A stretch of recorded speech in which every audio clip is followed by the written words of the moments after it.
Okay, Wales and the might of Gareth Bale play Slovakia in their first game of the Euros. Slovakia, your dark horses for the tournament. Coached by a chap called Jan Kozak, who in his younger days, in 2009 when he was a club coach, choked an opposition goalkeeping coach. He choked on it, what do you mean? You like physically choked him? Physically choked him. What had he done? They'd had a disagreement on the sidelines. Now, in fairness to Kozak, he said that he's mellowed in his older age, which I'm willing to believe him for the time being. It is a bone of contention for the Slovakian people. They're not keen on that eccentricity of him. But what you can say is he did very well with them in the qualifiers. Yeah. 6 from 6 to begin with, beat Spain 2-1, let's not forget. And just in general, I think he's forged a very shrewd, disciplined team in the sense that he's played to their strengths. That's something we talk about with the Premier League, Leicester City and Claudio Ranieri, playing to your strengths. Yeah. He's identified that actually they've got some talented midfielders in Marek Hamsik of Napoli, beautiful playmaker, big mohawk as well, so you'll not miss him, don't worry.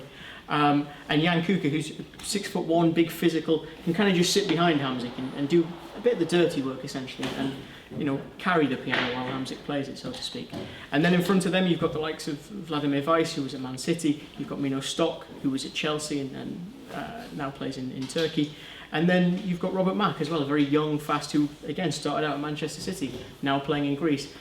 They've got talented little components, and the reason I tip them to be a dark horse, it's similar to Chile in the World Cup in Brazil.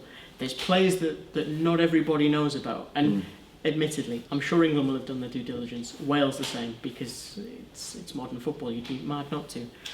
You can't predict everything though, and I think if it comes down to that Wales game and the Slovakia game, it's going to be interesting because neither side really wants to play with the ball. They're both teams that like to sit deep and really hold their position and give the opposition the ball and see what they can do. So we could see a bit of a standoff in that sense. How important will Gareth Bale be for Wales in stopping Slovakia? I think he'll be massive. The difficulty he will have is that, again, both teams like to counter-attack.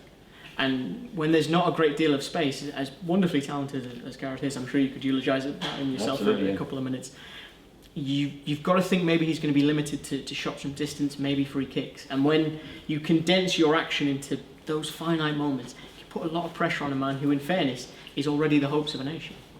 Well, you've heard it. And there's not much more to add. I think that's pretty conclusive. I, for one, hope Slovakia spank Wales and Gareth Bale, and we see plenty of tears from the Welsh people. Let us know what you think about me, if you're Welsh, and what about their chances in the comments below. Remember to subscribe. If you're Welsh, you'll probably unsubscribe, but happens. And remember to like Ball Street as well. No, like this video, not Ball Street. That doesn't make any sense. Subscribe to Ball Street. Cheers, Kristan. Follow them as well.